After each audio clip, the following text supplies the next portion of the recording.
Rožánek a jeho strela neprestá. Reeves doskakuje a tu je López. Opäť tam bol faul.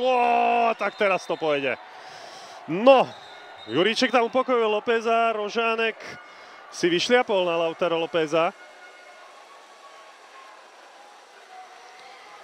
No, tak poriadne je to nervózne.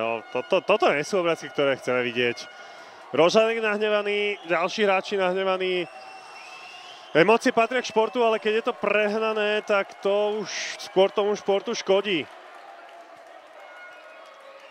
Samozrejme, že je niekedy ťažké tie emócie krotiť, ale treba to hneď v zárodku.